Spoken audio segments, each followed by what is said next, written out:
Hello, I'm Michael Shorten, Chicago Wiz. Welcome, thanks for listening. This is episode 35, catching up on call-ins and questions and answers.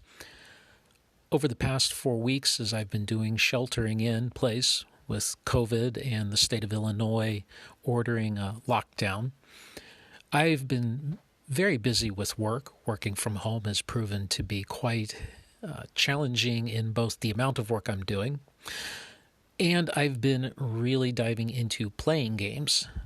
So my apologies, I've let some of these call-ins build up a little bit, especially from one particular listener who I'm very grateful for.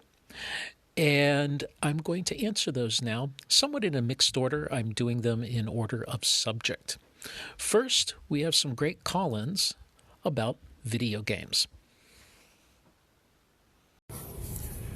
Hey, Michael, I was listening to your latest podcast, got part way through it so far, but I wanted to comment on the video games because I think it definitely is a influential thing. Even though I started before all the video games, and I think you did too, but when they did come in, definitely influenced, I think, how you played and how you could run a game in a way, or use some of the mechanics and stuff that were inside the game, such as Ultima, and what was the other one that you were talking about? The original Daggerfall from the Elder Scrolls and stuff. That just kind of blew my mind when I found that one. That was just like, wow. But yeah, good show. I've got to listen to the rest of it early morning, heading to work. So take care, Michael. Hey there, Chicago Wiz. It's Webster from Roleplay Rescue, and I just wanted to say a big thank you for the episode talking about Ultima, and you're playing with that with OD&D. Fascinating stuff, and you reminded me so much. I started playing Ultima 1 way back in the day when my dad bought it, and we had it on our computer at home. I can't even remember which of the 3 or 4 computers my dad owned it was on.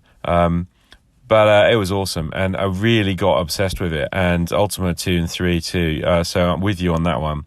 The other thing I wanted to say was just I really fancy getting some gaming in that place, and Caesarea and all of that was just fascinating to me. So thank you for just rekindling all of that memory and kind of making me think of all the stuff that I could just go and steal and put into my own campaign, because, man, that stuff is just so rich and easily forgotten because, what's it been, 40 years or something? Game on. Thanks, man. Hey, Michael, Jason here. Finally finished going all the way through your back catalog.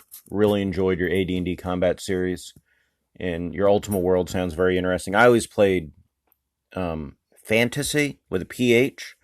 That was I think Fantasy 3 maybe is the one I played, the main computer game I played on my Commodore 64. I actually never played the Ultima games. They're available. I can buy all 3 for $6 on GOG, Great Old Games. So I may just pick the Ultima series up, 1, 2, 3, and see what it's all about. Because, it sounds interesting. But, yeah, I don't play video games really anymore. I don't have the time to, so I probably shouldn't even buy these because I wouldn't have time to play them either. But I am curious, so. Anyhow, really enjoyed all your back catalog, and I look forward to your new episodes. Take care. That was Tim Shorts of Gothridge Manor, Webster of Roleplay Rescue, and Jason of Nerds RPG Variety Cast, talking about video gaming and some of their experiences. And they were commenting on my previous episodes where I was talking about my first computer RPG experiences, the old early 80s Ultima games. I had talked about them on a previous episode and how I've actually got a Dungeons & Dragons campaign going on in the Ultima world. So I want to thank you to those 3 for commenting. Video games definitely influenced my expectations from RPGs in that they opened my eyes to this possibility of wide worlds that one could explore and the sheer joy that I got from exploring them.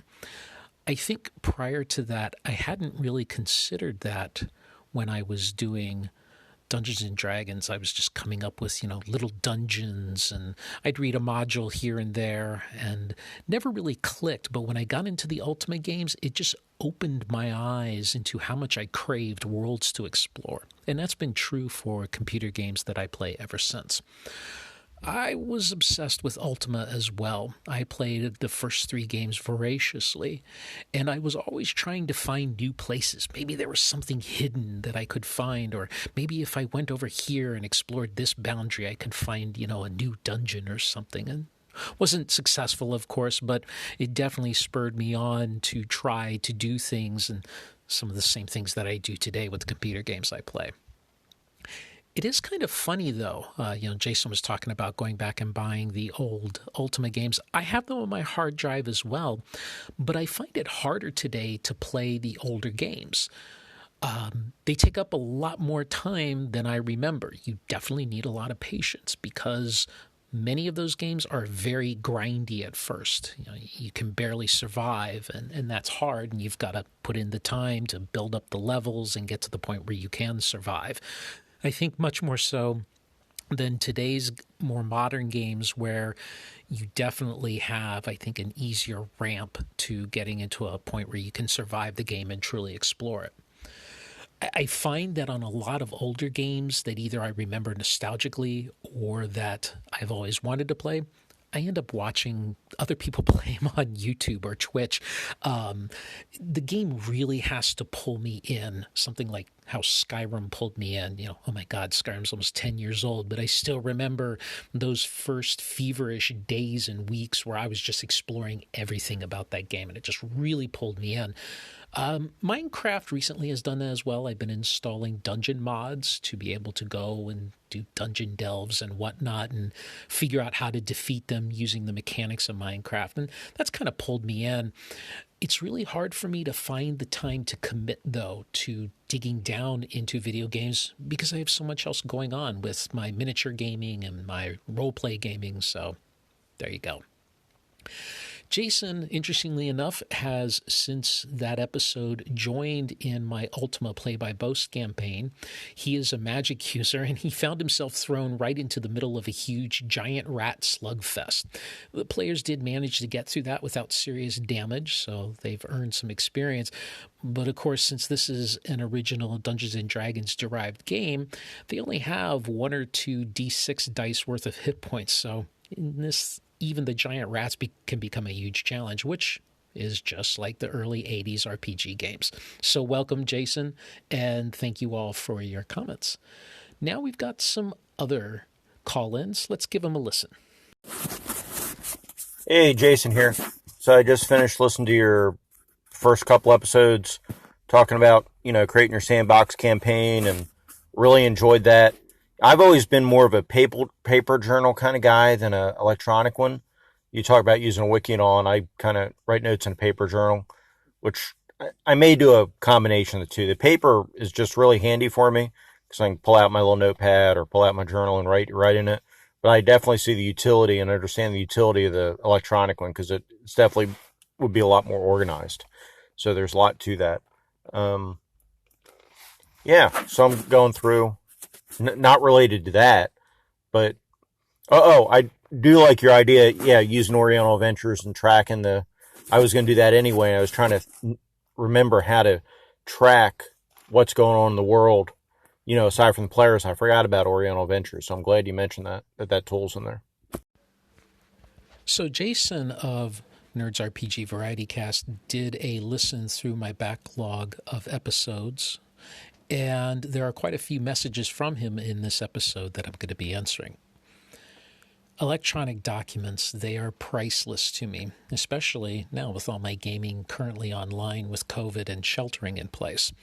I can have my dungeon keys, my wilderness keys, and various other documents up on the screen with Roll20 showing the maps, and I can easily bounce back and forth with them, much more so than if I was sitting at the tabletop with a notebook and paper and trying to thumb through all of them. So I'm getting rather hooked to having all that information at my fingertips. Wasn't what that Microsoft and Bill Gates wanted to do? Information at your fingertips? Well, I have it now with my RPGing. I also like that with electronic documents like Google Drive, anywhere I am, at work, at home, on the road with my phone, I can pull up a Google Drive document and take down notes when inspiration strikes me. And that's very invaluable for me. Even more so now that I can do voice recordings using Google's recording function and then have it do voice to text translation and put it in my Google Drive. So that's been very valuable. I have to admit, I do wish that Obsidian Portal had been more reliable. Obsidian Portal being a campaign wiki place. Over the past few years, I just found it to be very poorly supported and crashing a lot, and that's why I moved from my Obsidian Portal wiki to a local installation of MediaWiki. That's the software that drives Wikipedia. The thing that I miss is being able to have public information and GM notes privately hidden, but also on the same page, so that, say, for a city or for a particular NPC, I could have what's publicly available and then my own notes, and everything was kind of all in one place. I don't have that with MediaWiki, and honestly, I don't have the time to try to really find another package or substitution that'll give me both. I'm kind of considering making a private wiki that'll have my ongoing notes, just as a place to do that. I don't know. I'm still considering that. In the meantime, Google Docs is serving the purpose for me. I'm also definitely going to steal your idea the moon's gone away. I believe I heard you mention that in maybe one of the war game ones. And yeah, I like that idea. I think that's a great, there used to be a moon, but now there isn't. Not like immediately, but like a generation ago, there was a moon. But like a generation ago, it disappeared. So the characters have actually, the players are just going to have heard rumors of this moon and go from there. So I definitely think that's interesting. So anyhow, talk to you later. Bye. But all that said, I do appreciate the heads up. That's very kind of you. And I will definitely keep you in the loop. I'll give you calls, whatever, on as we go. I'm not really sure what we're going to do right now. I know we're going to play the starter set and the essentials kit initially to get used to 5th edition, because I've never played it or run it. And then I think we've been talking about doing a post-apocalyptic, well, like we talked about online, a Thundar or like you talked about, the heavy metal kind of vibe, which, if we do post-weapons for the most part, where they've reverted back to a lot of melee weapons and whatnot, we could definitely use some wargame rules in that. So it's going to be interesting. But, yeah, I'm not really sure, but I'll keep you in the loop on that, definitely. So you take care of yourself, stay safe, and I will talk to you soon. Thanks, Jason. Oh, yes, no moon. I love putting that out there to new players in my campaign when they're talking about, oh, well, since it's night and we're camping, I'll look for things by the light of the moon. And I ask them, what moon? And they give me that confused look, and I let them know that there is no moon in this world that you are in. And the look of, oh, that comes across the players' faces, and I see them transported to a world in their mind where there's no moon. I love that look. I live for that look. Those kinds of discoveries in one's imagination, that to me is the essence of D&D through and through, no matter what edition you play. If you can do that to your players, if you can find that as a player, then I think you have found the magic of Dungeons & Dragons. Post-apocalyptic heavy metal campaigns. That also is an unrequited love of mine. I've always unrequited. I probably mispronounced that, but oh well. I've always wanted to play in a game or a world derived from something like that, like, the world of wizards or the world of Thundar, or, the world from the Den or Ta'arna stories from the 80s heavy metal movie. There's something in those stories that really tugs at my D&D heartstrings with the themes in them. I don't know what it is. I think that's why I loved the first Fallout the first Fallout games from the 80s, and especially Fallout 3, the 3D first-person post-apocalyptic game. I love having those kinds of worlds to explore because I think that's where some of my fantasy ideas and tropes live. What can I say? I'm a child of the 70s and 80s. We grew up in that time under the shadow of the hydrogen missile. We expected that at some point we might die from nuclear war. I don't think those things never really go away, do they? The influences just kind of live on in all that we do. Hey, Jason here, heading into work. Listen to your back catalog. So episode 8, which is from February of 2 years ago, you talked about how you modify the AD&D rules. Target 20. I think that's the right name. What a neat idea. I've encountered kind of similar things, but not that exact idea. That's really slick, really simple, and I like that a lot. The other things, the initiative the combat sequence is interesting because you're split and move up. Now, do you make everybody declare their actions at the beginning before things kick off? So is the very first part, declare actions and then you go into it? Or do you do initiative and then declare actions? I'm curious when they declare actions in your combat sequence. Talk to you later. Target 20 is a combat algorithm for Dungeons & Dragons, mostly older Dungeons & Dragons editions, defined by Daniel Collins. He's the author of Delta's OD&D blog, which you may have heard me refer to before, as well as Daniel wrote that wonderful little war game, Book of War. Daniel wrote Target 20 to replace the charts and THACO to hit Armor Class 0 rules that are in the older editions. He's a statistician. I think he really just wanted to get into the math geekness of it. But that algorithm is so easy because it's all based on addition that it's remained the most constant house rule in my game since I started my campaign back in 2009. Really don't see myself changing from using Target 20. I'll put a link to that combat algorithm post of Daniel's in the show notes. Now, to answer your question, Jason, for action declaration, when I was using a more defined combat sequence of we do missile this phase, we do movement this phase, we do spells this phase, and so on, yes, I would have the players declare actions and then we do the roll for initiative. Now, interestingly, since I've been going back to Advanced Dungeons & Dragons rules as written, and I've been using the combat rules within the book more strictly by the book, a combat sequence has become less defined in many ways. I really don't have a combat sequence anymore unless someone is charging or initiative is tied or spell casting is involved. Then they have to tell me up front that they're doing any of those things. But overall, now I go round robin when it's the PC's turn. They move, they fire missiles, they do melee and other actions when I call on them, or they hold action until a little bit later, depending. But by and large, there really is no sequence anymore like there was, say, in war games or in some of the other games like Basic Expert, where you had a definitive phase for doing things. Hey, Michael, Jason here. Really enjoying your back episodes on, just listen to 20 and part 21 on the way to work. Listen to yours in addition to all the new podcasts people are putting out. I always call it the Doomsday book, but I've actually got a copy of the Doomsday book. I forget who printed it, but somebody printed it.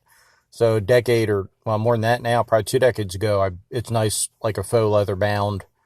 I think it's 3-volume set. Pretty neat stuff.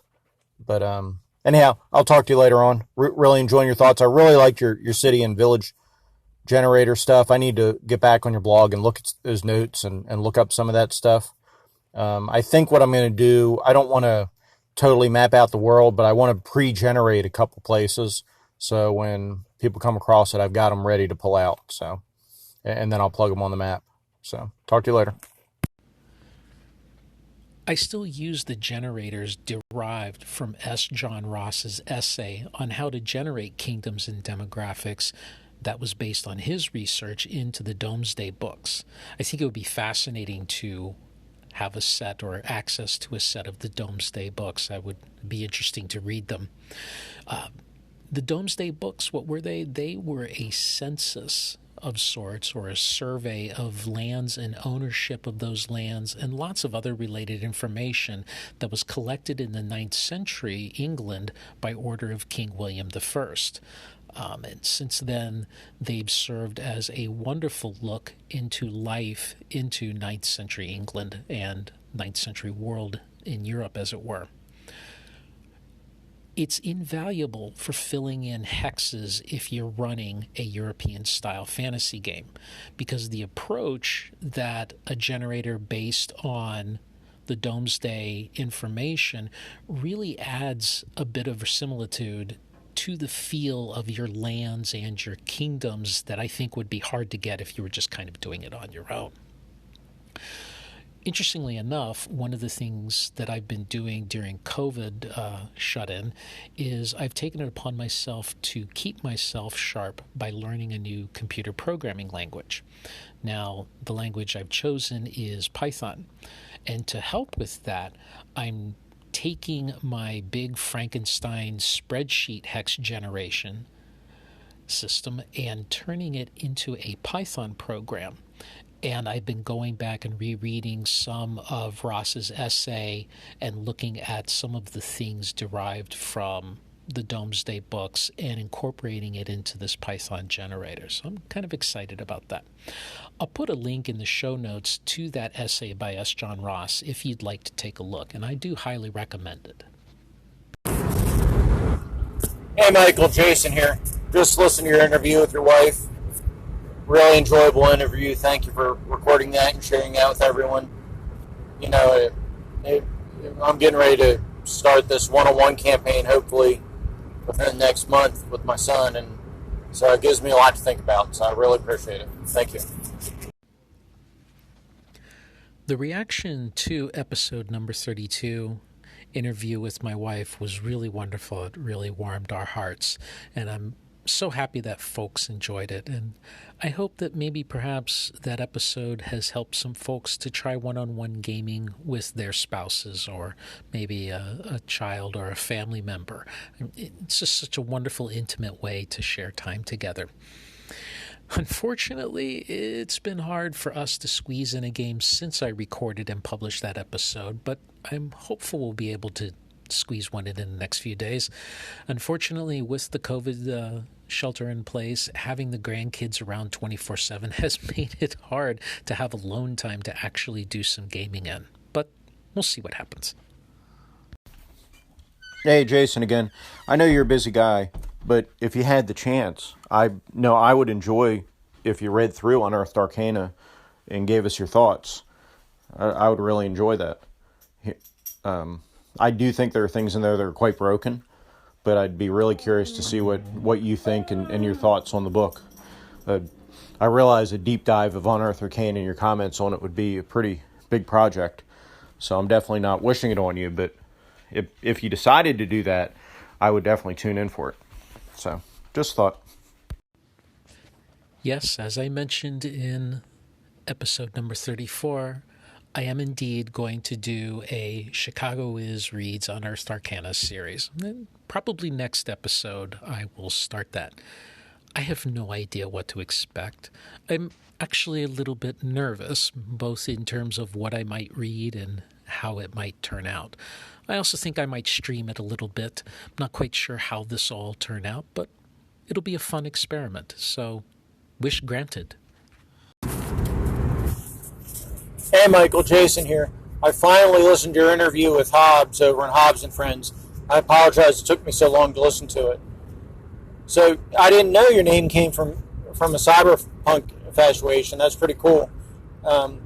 Unix, yeah, once upon a time, messed a little bit with that in the Army. Was assigned to doing personnel stuff. Once upon a time, the Army had a personnel system called SIPPERS 3. And it was a Unix, well, Sun Unix, Sunco Unix. Anyway, And I mess with Linux since then. I still got a Linux laptop, actually. But anyhow, so I know you have plenty of games on your plate, but have you ever thought about returning to Cyberpunk? If Cyberpunk was a love, I'd be very interested in doing a Cyberpunk one-shot. Just throwing that out there. Anyhow, take it easy. I hope you and your family are doing well. Talk to you soon. What Jason was referring to there was a recent episode I did as an interview with Jason Hobbs of Hobbs and Friends, and I'll leave a link to that episode in the show notes. Once again, Jason, I'm Jason Hobbs. I'm very grateful that you allowed me to be a guest on your show. It was a lot of fun. In that episode, I spoke some about the 3 hexes campaign starter approach that I use, how I do wilderness and hexes in my campaign. Plus, we talked a little bit about wargaming in campaigns. It was a lot of fun. Please do give it a listen.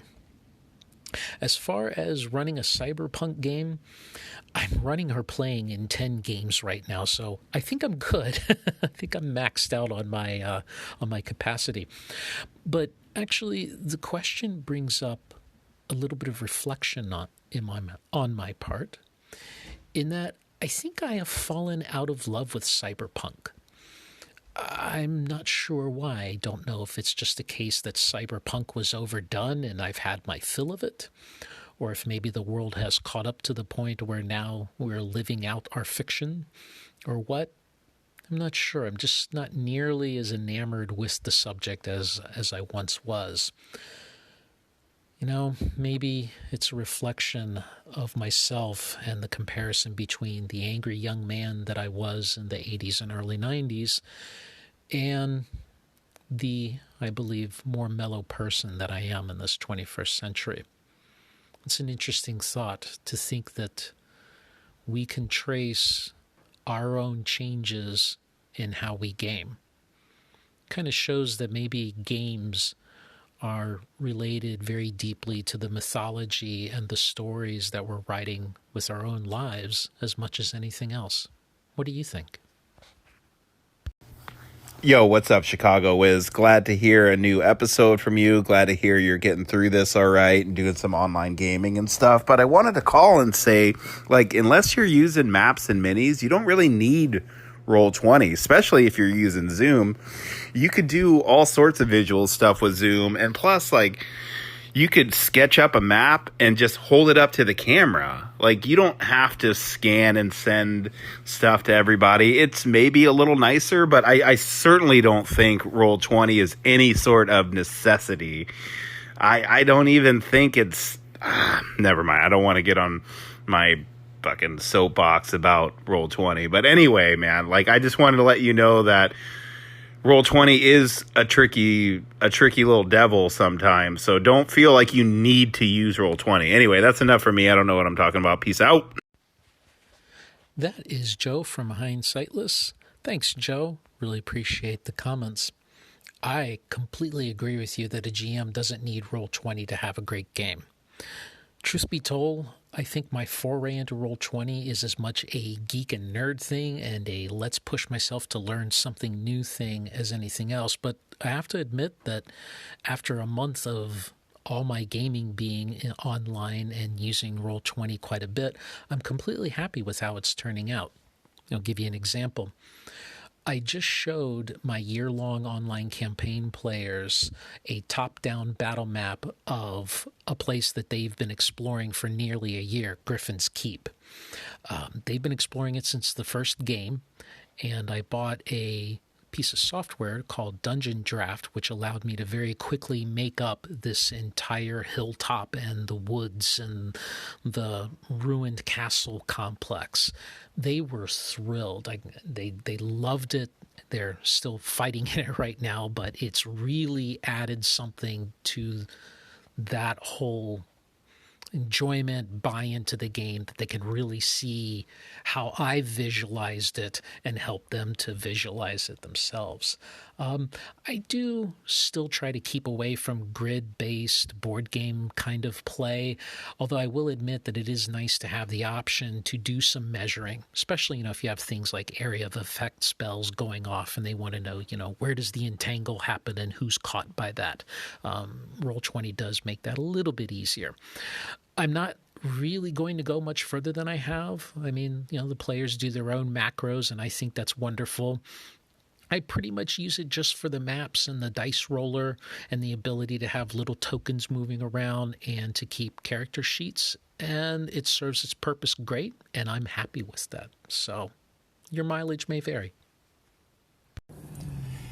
Hey, Michael, Tim Shorts from Gothridge, Manor here. Just listened to your latest episode. Oh, man, I love that book from Paul Anderson. He's one of my favorite authors anyways, but yeah, that was such a cool book. It's one of those ones, like you said, it's so densely packed with stuff. It almost reminded me of the original Dune book, where it was just, you had so much in so few pages. It was fantastic. And our Unearthed Arcana is an interesting, remember when it first came out, I remember I was in the crowd where I got tired of fighters always being the weakest ones and mages would just blow up the world kind of thing. Unearthed Arcana came along and tried to fix some of that, or tried to give fighters a little bit more options, but people were not happy with it. But it has some very interesting gems in there, and take a look at it sometimes. It's definitely worth a look. All right, take care, stay safe, Michael. Thanks for the message, Tim. I agree, Dune is an amazing book. I've started having an every couple of year reread of that first book, Dune, much like I used to do with Lord of the Rings. I find that ever since the movies Lord of the Rings, I tend not to read the books as much, and Dune, not having had a recent movie that has captured my imagination as much as the book, I find the book has been calling me to it, so it's getting a read. I'm currently, and I have it right in front of me, I'm currently reading another book by Paul Anderson called The Broken Sword. This is an interesting book because it was written by Paul Anderson when he was much younger. It was, in his words, quote, slow to find a publisher, as well as it apparently only had a single printing for a long time. Then once Paul got more well-known and more famous, Ballantine and Del Rey started publishing this book again. It is so far, and I'm only about 15, 20 pages into it, it's very much swords and sorcery style book. Very interesting, very much based on older Norse mythology so far. I'm really enjoying it. Now, apparently, in Paul's view, this book is far more violent than the older Paul Anderson prefers. I found that kind of interesting. And, that's something I just touched on previously. It's interesting how we change and our approaches evolve and change. Kind of like how Gamer Gary Gygax evolved into Rules Gary Gygax, where we saw that change from original Dungeons and Dragons of just make it up and have fun and, go with the flow and your own rules work, to AD&D being a rules must be followed attitude. So that's interesting. When I sit here and think about it, how I've evolved in my gaming and my expectations of games. How have you evolved? All of you listeners. Think about that. How have you evolved in your gaming over the years, and what you expect from games, and what you expect from yourself in playing those games? So Unearthed Arcana and Fighters, that's very interesting, Tim. Again, not having read Unearthed Arcana, I have no idea what to expect, but I find it interesting your view of fighters as being limited, because I've personally never had that view of fighters. I've always found them to be the most accessible class as compared to the others. And I've also found that because fighters had access to all the weapons and armor and a great many magic items, and especially the prospect of the fighter's end game as being a lord or lady of castles and kingdoms, that's something that I always found greatly appealing. In fact, whenever I'm playing a new game, I tend to play a fighter if I'm jumping into a game at a convention, or if I've bought a computer RPG that has classes, I tend to gravitate towards the fighter as the first time because I find they tend to be a great entry point into the world.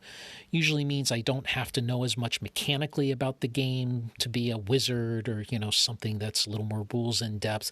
Usually fighters are pretty easy to get into, and I have the expectation I'm going to be moderately successful as a fighter. Hey, Jason here.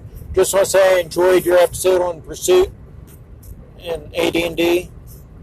Lonely Adventure over the Camping with Owlbears podcast. It recently put an episode up about chases and chase mechanics. And so I enjoyed you breaking down the AD&D, the 1E AD&D version, and then how you actually do it in games. I'm sure that's going to help some folks out, so thank you very much. I look forward to hearing how you break down Unearthed Arcana, and we'll look forward to your episodes in the future. So keep podcasting. Thank you for all that you do. We'll talk to you soon. Hi, this is Rob, also known as Menion, calling from Confessions of a Wee Timorous Bushi. Thanks very much for the latest episode. It's the first one I've listened to, the one on pursuit and evasion. Actually, I had in my group an evasion situation or a chase situation just about 3 weeks ago, so it was really good timing. Thanks anyway. Great stuff, really, really clear. I actually went to the DMG and sort of read through it again, and it seemed much clearer after your exposition. Anyway, hope to listen to more episodes from here on. Cheers, man. Bye-bye. And I forgot to mention, I was just looking at the Old School Essentials Pursuit and Evasion rules as well, and comparing them with those in first edition AD&D. And they compare pretty well. I mean, there's obvious differences, but the sort of the essence is not so dissimilar. Anyway, I thought that might be of some interest. Thank you, Jason and Rob, also known as Menion, for your comments on my Pursuit episode, which was episode 34, the previous episode of this podcast. Interesting to know that OSC is as simple as BX, which is no surprise since OSC is based on the old Moldvay rules as a more modern retelling. I hope that you will use the episode and find your future pursuits be fruitful. In fact, right now, my online players who've been playing in my Western Borders game have started pursuing a villain. They've managed to get through the big boss battle. They even turned away a lesser wraith, and they've chased this cleric out of his keep and into the general grounds, and so they're about to set off on a pursuit. So I may have a reason to use these rules myself, so we'll see how it goes.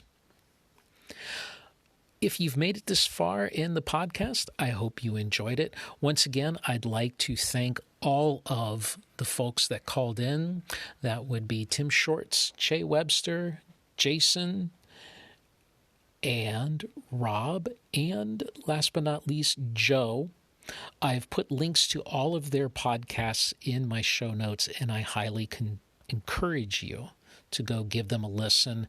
They are on the Discord server called Audio Dungeon, which is a great place to go if you are interested in podcasting, if you are already a D&D podcaster, or if you just want to hang out with a bunch of great folks. Well, that's about it for this episode. I hope you all are being safe and staying safe. Be assured that I and my family are doing very well. We are staying very safe. And although we're feeling a little bit stir-crazy, the end is in sight. We are going to make it through this, as tough as it is, as difficult as it may be. If you've lost someone close to you from COVID, please, you have my condolences. If you are worried and scared about it, please talk to someone, whether it's a family member, someone online. There are a great many resources being made available by local, state, and other services if you need someone to talk to. These are very hard times, but we will get through it together. And through it all, we'll be rolling those dice. So until next time, game on.